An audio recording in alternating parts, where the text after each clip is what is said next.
Mesdames et messieurs, chers téléspectateurs, commencé ce 20 août 2022, les travaux du dialogue national inclusif et souverain se poursuivent toujours ici au Palais du 15. Répartis en plusieurs thématiques, les participants à ce dialogue national inclusif ont eu à débattre des questions liées aux différents secteurs de la vie publique, à l'exemple de la thématique portant sur les politiques publiques et sectorielles.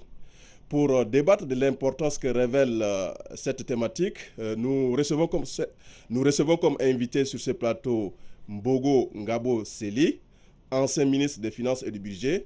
Bonsoir. Bonsoir.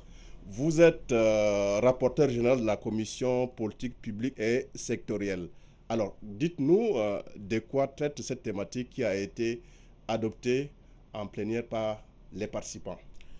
La thématique portant sur les politiques publiques sectorielles nous a amené à examiner les grandes orientations et les objectifs stratégiques concernant 32 secteurs d'activité, mais qui ont été regroupés dans les documents qui ont été élaborés par le CODNI en 13 sous-commissions.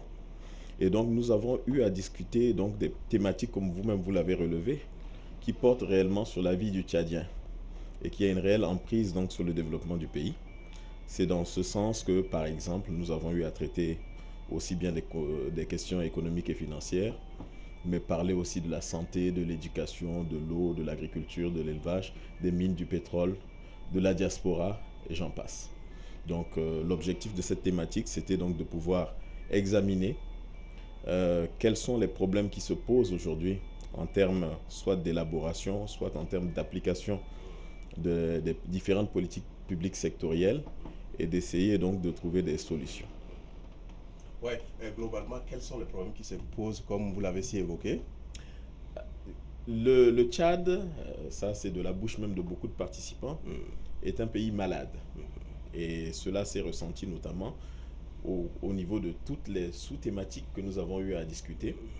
Le constat qui est dressé, c'est que, aussi bien sur le plan des questions qui se rapportent au capital humain, sur les questions qui se rapportent donc en termes de management et de gestion, mais également en termes de bonne gouvernance. Beaucoup de constats ont été tirés et je crois que le diagnostic est sans appel. Le pays est malade. Et donc justement, ce à quoi nous nous sommes attelés donc, au cours de nos travaux, déjà en commission, et ensuite au niveau donc, de la plénière, c'est d'essayer donc, à partir du constat sans appel qui a été fait et complété d'ailleurs par beaucoup de participants, de voir quelles sont les recommandations qui pourraient être mises en œuvre pour essayer donc de relever un peu le pays et surtout pouvoir trouver des solutions à ces différents maux qui se sont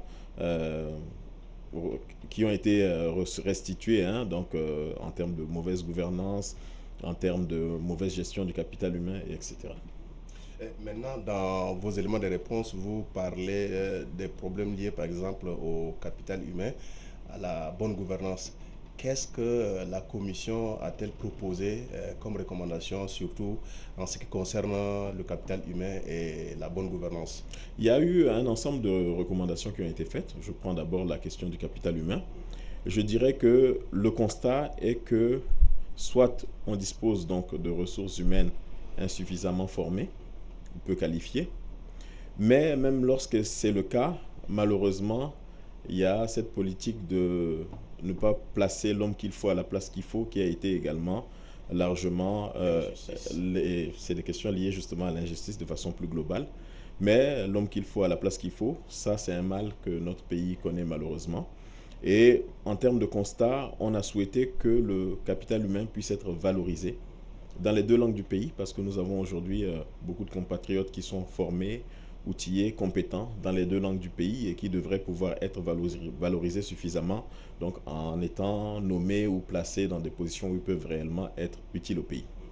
En termes de bonne gouvernance, là également, les mots qui minent le pays sont entre autres celui de l'injustice que vous évoquez. Il y a les questions liées au népotisme, à l'accaparement, que ce soit donc les richesses matérielles et immatérielles de l'État, mais également une sorte de, comment dire, de valorisation de l'incompétence qui n'aide pas malheureusement le pays à sortir donc des classements et des palmarès très, très mauvais auxquels nous sommes habitués. Donc ce sont autant donc de sujets qui ont été discutés avec quelques propositions. Oui, avec quelques propositions. On entend souvent parler de la croissance économique. Pensez-vous qu'avec ce que vous avez eu à élaborer comme schéma de travail, est-ce que réellement, est-ce qu'on peut sentir cette croissance économique là sur l'assiette du citoyen lambda? Ben, tout part déjà donc du pouvoir d'achat hein, des populations tchadiennes, du niveau de revenu qui est, il faut le reconnaître, très très faible. La croissance peut s'apprécier d'une année à une autre, en, en relation notamment peut-être avec des investissements que l'État aura réalisés, et donc qui peuvent tirer la croissance. Mais je ne vous apprends rien, vous savez vous-même que depuis 2015, notre pays était quasiment en récession. Et donc les conditions des Tchadiens étaient très mauvaises. Elles se sont légèrement améliorées, mais malgré tout, aujourd'hui, il y a d'autres facteurs qui continuent à pouvoir impacter la vie des Tchadiens de sorte que même si le taux de croissance, lui, peut s'améliorer sensiblement, donc au niveau donc, de l'assiette du Tchadien, cela n'est pas forcément perceptible. Je vous dirais par exemple que lorsque vous prenez certaines d'ailleurs des situations qui nous ont été décrites, aussi bien en plénière que lors des travaux de notre commission, tout coûte cher. Donc il y a un renchérissement global donc, de la vie qui fait que c'est difficile, quel que soit le niveau des revenus, à pouvoir s'en sortir. Si vous rajoutez à cela le coût de l'énergie électrique, pour ceux qui ont la possibilité d'en avoir, le coût de pouvoir disposer de l'eau potable, pour ceux qui peuvent aspirer à avoir de l'eau potable, il est clair que ça va être très très difficile dans ce cas-là, donc de pouvoir parler donc d'une amélioration véritablement sensible sur le pouvoir d'achat et au niveau de l'assiette donc du Tchadien. Mais la question de la cherté de vie apparemment a été occultée lors de ces travaux-là, monsieur le ministre. Nullement, nullement. Je peux vous rassurer de ce que l'une des recommandations qui a été formulée, c'est justement donc de pouvoir traiter ce sujet de sorte à ce que déjà en termes de production locale, hein, donc sur le plan notamment de l'agriculture, au niveau de la valorisation du secteur de l'élevage, qu'ils puissent justement avoir des efforts supplémentaires qui soient faits afin de pouvoir renforcer la souveraineté et la sécurité alimentaire au niveau du pays. Donc je pense que à travers les mécanismes qui ont été proposés, à travers la création de zones économiques spéciales qui valoriseraient justement un certain nombre de secteurs tels que l'agriculture et l'élevage, notamment au niveau des provinces, qui aideraient aussi à recruter des jeunes sur le plan local, cette question, ces solutions pourraient peut-être aider à globalement aider à faire baisser donc le coût de la vie et améliorer aussi sensiblement la vie des populations, aussi bien au niveau de N'Djamena que des provinces. Mais quelquefois, cette question de cherté de la vie est liée, par exemple, à certains opérateurs économiques qui ont le monopole, peu contrôlé par le pouvoir public. C'est les questions de bonne gouvernance dont nous parlions, c'est les questions d'accaparement dont je parlais tout à l'heure, c'est les questions de népotisme, c'est des questions donc d'injustice et d'inégalité globale auxquelles nous avons réellement fait référence. Et c'est là où justement on a demandé à ce que l'autorité de l'État, de façon globale, puisse être restaurée et également son prestige. Parce que vous êtes d'accord avec moi que lorsqu'un opérateur économique a la possibilité de faire flamber les prix et qu'il n'y a pas un contrôle de prix qui est réellement exercé par les départements ministériels concernés, cela pose problème. Et donc nous appelons justement l'État, à travers donc nos recommandations, à pouvoir mieux jouer son rôle en termes de contrôle de prix notamment, pour veiller à ce qu'il n'y ait pas cet accaparement qui puisse se produire. Oui, ancien ministre des Finances et du Budget, en parcourant cette thématique sur les politiques publiques et sectorielles, mais malheureusement, nous avons eu à constater que les questions, par exemple, liées au budget programme, comment faut-il allier ce budget programme aux questions relatives, par exemple, aux politiques publiques et sectorielles? Vous avez été ministre de Finances et du Budget.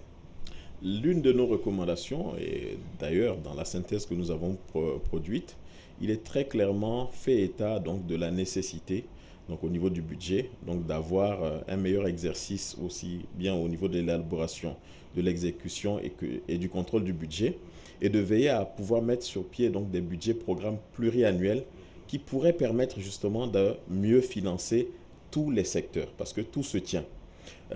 Au niveau du budget programme, je crois qu'en termes de dispositifs réglementaires, le Tchad dispose déjà donc des lois qui permettent justement l'application des budgets programmes, mais malheureusement, l'application traîne encore à se faire.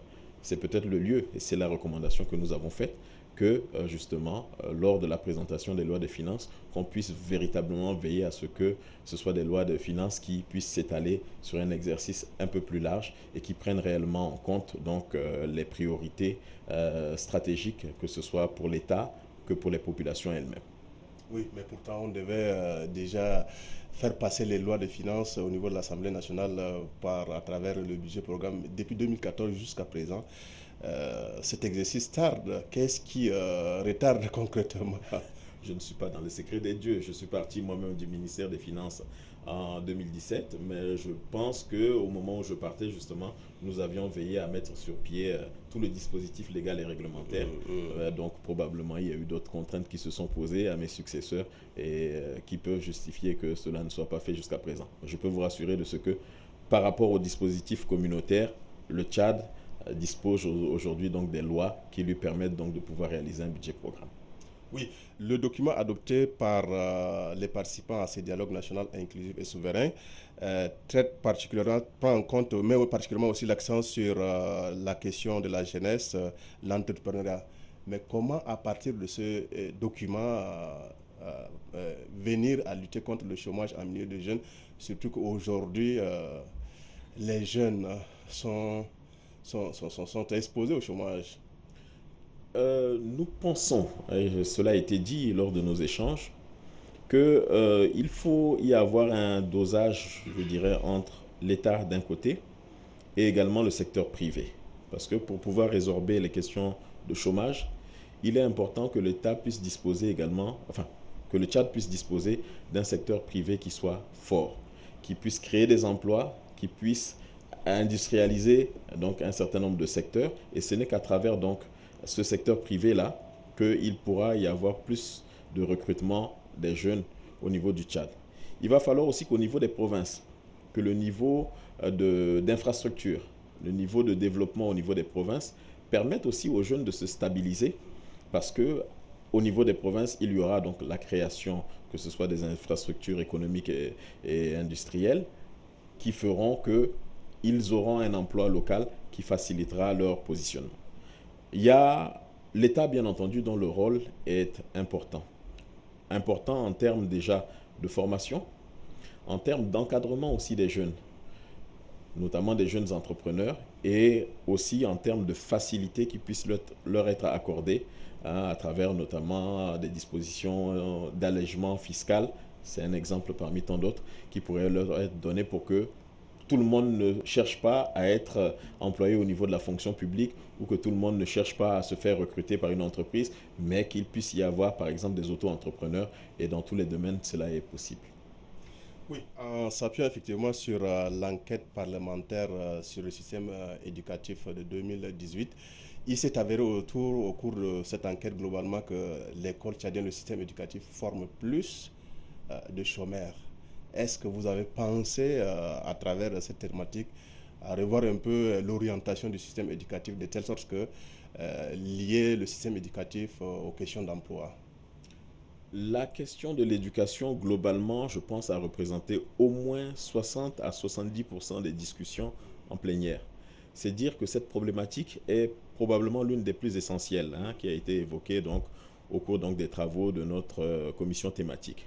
Mais j'aimerais dire de façon générale aussi, autant pour le secteur de l'éducation que vous évoquez, que pour tous les autres secteurs, peut-être que le temps était insuffisant pour pouvoir faire les bonnes solutions et les bonnes propositions de résolution des différents problèmes qui ont été évoqués. C'est la raison pour laquelle, donc, au titre de nos recommandations les plus fortes, nous avons estimé qu'il est important qu'au sortir de ce dialogue-là, qu'il puisse y avoir des états généraux sectoriels. Et que, par exemple, dans le cas de l'éducation, qu'il y ait de nouveaux états généraux donc, de l'éducation où toutes les problématiques qui ont été évoquées puissent être à nouveau redébattues, rediscutées pour pouvoir trouver les solutions les plus idoines. l'éducation mise avec 31 autres secteurs d'activité, vous voyez que c'était difficile d'avoir tout le temps matériel, donc de pouvoir trouver les solutions simplement pour ce secteur-là. Mais la plupart des participants, comme je l'ai dit, ont mis l'accent donc sur le fait que l'école tchadienne est malade, que le système éducatif est malade et que tant que le système éducatif ne sera pas performant, on ne pourra pas réellement aspirer au développement au niveau du pays. On ne peut pas parler du jeune, de la jeunesse, sans toutefois aussi parler de la femme, plus particulièrement la femme rurale. Qu'est-ce qui est développé, par exemple, dans ce domaine pour la promotion, la participation active de la femme rurale dans le processus de développement socio-économique de notre pays? Nos recommandations portent justement sur l'inclusivité. Et par inclusivité, je pense que autant les jeunes ont leur place, autant les femmes également sont véritablement prises en compte, mais également les personnes vivant avec les handicaps. Donc tout ça, c'est des aspects qui sont consignés dans le document. Et il va falloir, comme je l'expliquais tout à l'heure, qu'au niveau donc des provinces, au niveau du monde rural, que des efforts soient consentis par l'État, donc pour pouvoir stabiliser un peu les populations, mais pour pouvoir créer également des conditions de vie et de survie qui permettent à ces populations-là de se stabiliser et d'œuvrer efficacement, donc déjà à leur propre, en se subvenant à leurs propres moyens, et ensuite donc en puissant contribuer indirectement également au développement du pays. Les zones économiques spéciales dont je parlais, ben, si elles se créent, il va de soi qu'autour d'elles, il y aura un minimum d'infrastructures, que ce soit sur le plan sanitaire, parce qu'il faut prendre en charge ces populations rurales, qu'on puisse disposer de centres de santé, d'hôpitaux équipés, alimentés en eau et en électricité. Il va falloir qu'il y ait des écoles pour pouvoir former les enfants des populations rurales. Il va falloir qu'il y ait des routes pour que justement les productions qui seront faites dans certaines localités puissent être acheminées vers les villes les plus proches, voire sur la capitale. Donc c'est un ensemble d'actions qu'il va falloir concevoir globalement pour pouvoir donc stabiliser peut-être les populations dans leur région d'origine, mais également lutter efficacement contre la pauvreté en leur donnant donc des emplois décents où ils se trouvent. Oui. Une autre question qui se pose, Monsieur le ministre, aujourd'hui, les plus grands problèmes, les conflits sont liés, par exemple, à des conflits fonciers. Apparemment, vous n'êtes pas trop penché sur la question liée aux fonciers. Parce que si on se rend compte aujourd'hui, dans les tribunaux, les 80% des litiges sont liés aux conflits fonciers. Oui. J'avoue que moi-même, j'ai été personnellement surpris que la question du foncier ne fasse pas l'objet de plus de débats au niveau de la plénière. Pour avoir été ministre de l'aménagement du territoire, de l'urbanisme et de l'habitat, je sais très bien combien cette problématique est cruciale également au niveau de notre pays. Mais curieusement, au niveau donc des discussions que nous avons eues en plénière, très très peu de cas ont été évoqués. Mais c'est une réalité. Et si l'on se réfère à cette problématique que vous évoquez, je dirais tout simplement qu'une fois de plus, c'est la volonté d'accaparement qui se manifeste soit par certains fonctionnaires de l'État qui créent pour la plupart du temps les litiges fonciers, soit par la volonté donc de certains de nos compatriotes donc de s'accaparer au-delà du strict et nécessaire de terrains, que ce soit des terrains urbains ou que ce soit des terrains ruraux sur des grandes superficies. Tout cela contribue malheureusement à maintenir un climat d'insécurité et qui ne soit pas propice justement au développement de la paix.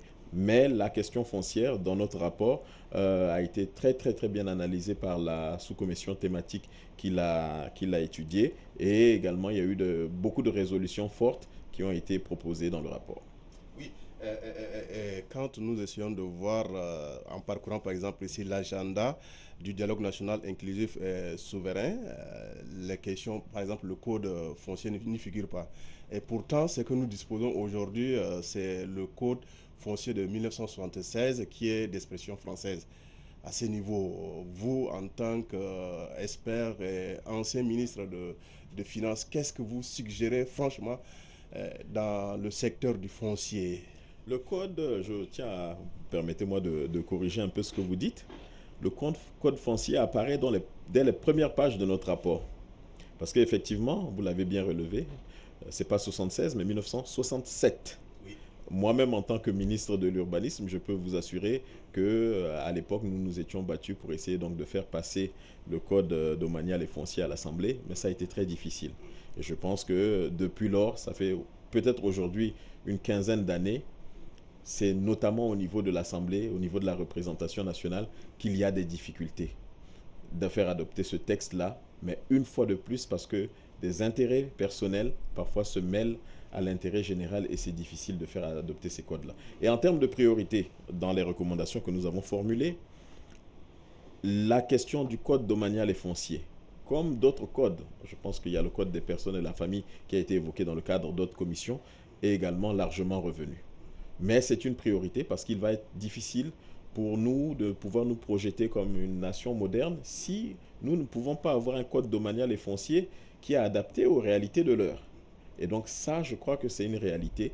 C'est qu'il faudra que le gouvernement post-DNIS prenne en considération pour pouvoir solutionner ce problème-là et faire adopter le code domanial et foncier. Il est de même pour le code pastoral. Il en est de même pour le code pastoral, effectivement. Mais qu'est-ce qu'il faut à ce niveau? Comme le code a été adopté et retiré encore. Mais je crois que je ne peux pas me substituer aux parlementaires, aux députés. Je crois qu'il y a une nécessité de mieux leur faire comprendre les enjeux. Il y a probablement une nécessité pour eux aussi de pouvoir se départir parfois de plusieurs casquettes. Casquette de chef traditionnel, de chef de terre, dans le cadre du code domanial et foncier, de personnes qui sont détentrices de bétail ou de terres agricoles. Il va falloir qu'à un moment donné que nos parlementaires, nos députés puissent prendre beaucoup plus de hauteur et comprendre que les enjeux sont au-delà de leurs intérêts probablement personnels. Tant que l'on ne va pas se départir donc de ces petits égos ou de ces intérêts personnels dont je discute, ça sera probablement difficile d'adopter ces textes-là. Donc un effort de sensibilisation doit être fait par le gouvernement, cela va de soi, pour qu'on puisse mieux comprendre les enjeux et que l'on puisse surtout disposer donc des textes législatifs qui permettent au Tchad donc de s'aligner sur les meilleurs standards, que ce soit même au niveau communautaire en la matière. Oui, rapporteur général de la commission thématique politique publique et sectorielle, vous avez eu à présenter un vaste et ambitieux projet et programme pour le décollage socio-économique de notre pays, tel que évoqué par l'ancien ministre de l'économie, Dr Issa Doubrain. Il a particulièrement mis l'accent sur les ressources financières. Est-ce que vous avez réellement pris en compte ces préoccupations, surtout dans le volet ressources financières? Très clairement, parce qu'au niveau des finances publiques, il est clair que tant qu'il n'y aura pas une meilleure mobilisation des ressources, une meilleure mobilisation des recettes fiscales notamment, il sera impossible de pouvoir financer le développement du pays. Et donc, au niveau de la sous-commission thématique qui portait sur l'économie, les finances et le climat des affaires, cela a été une priorité. Donc, comment faire en sorte que l'on puisse éviter les déperditions? Parce que regardez aujourd'hui tout simplement, quand vous regardez le pourcentage ou bien le montant des recettes qui est collecté au niveau de nos différentes régies, et quand vous le comparez à des pays qui ont quasiment le même enclavement que le Tchad ou même les mêmes difficultés d'ordre géographique, il y a quelque chose que nous on ne comprend pas. Mais on peut se dire qu'il y a d'énormes déperditions qui se font et qu'il est important déjà donc, en termes de mobilisation des ressources, donc de faire des efforts supplémentaires pour éviter qu'il n'y ait de la malversation, des détournements ou des prévarications. Ça, c'est au niveau de la dépense. C'est au niveau des recettes. Au niveau de la dépense, je pense aussi qu'il va falloir aller à l'essentiel et éviter un certain nombre de dépenses inopportunes et d'éviter des dépenses justement qui ne permettent pas de financer des secteurs prioritaires. Et ça, c'est également une réalité qui a été évoquée dans le cadre de nos travaux. Donc, nous espérons que ces recommandations, globalement, pourront être prises en compte. Mais il est très clair que si on veut financer la santé, si on veut financer l'éducation, si on veut financer même l'industrialisation du pays, il va falloir que nous puissions mobiliser plus de ressources. Et la mobilisation de plus de ressources, ça implique les régies financières, mais ça engage aussi plus globalement nos opérateurs économiques à un certain comportement, certainement plus intègre. Ça engage les populations que nous sommes tous aussi, donc à refuser de la corruption, accepter de payer les taxes et permettre à l'État donc de collecter plus de ressources et de ne pas continuer à dépendre de l'aide extérieure pour financer, je dirais, des pans stratégiques de notre économie. Dans les débats, les participants particulièrement aussi insisté sur le rapatriement des fonds de vautours, les paradis fiscaux. Est-ce que réellement, avec cette stratégie, ce fonds, une fois rapatrié, ça peut booster un peu l'économie nationale? Ça dépend des montants en jeu. Il est clair que si la volonté politique est là, il est possible, comme certains pays l'ont déjà fait, donc de faire rapatrier ces fonds-là. Mais maintenant, la vraie question, c'est quand ces fonds vont être rapatriés, il va falloir peut-être les orienter vers le financement de plans de développement sur un plus long terme. Et ça pourra peut-être aider le Tchad à sortir de la situation dans laquelle nous nous trouvons. Vous pouvez nous donner au moins une idée sur ce fonds à l'extérieur? Je ne dispose malheureusement pas des chiffres ni des éléments à vous communiquer, mais au cours de la plénière, il y a un participant qui a dû parler à peu près donc de 10 000 milliards de francs CFA. Une fois rapatrié, je crois que ça pourrait un peu certainement booster. Si vous mettez ce montant, 10 000 milliards de dollars, en rapport avec le budget de l'État qui aujourd'hui tourne à peine autour donc de 1 000 milliards de francs CFA, vous voyez ce que ça peut permettre de faire. Oui, peut-être une dernière question s'agissant par exemple du climat des affaires au Tchad. Alors vous, en tant qu'expert, quel est le regard que vous portez sur le climat des affaires de nos jours? Le climat des affaires n'est pas bon. Il faut dire les choses telles qu'elles sont. Pas bon parce que globalement, il y a une sorte d'insécurité juridique qui ne favorise pas déjà donc d'attirer des investisseurs étrangers. Je crois que la situation sécuritaire aggrave également un certain nombre de choses.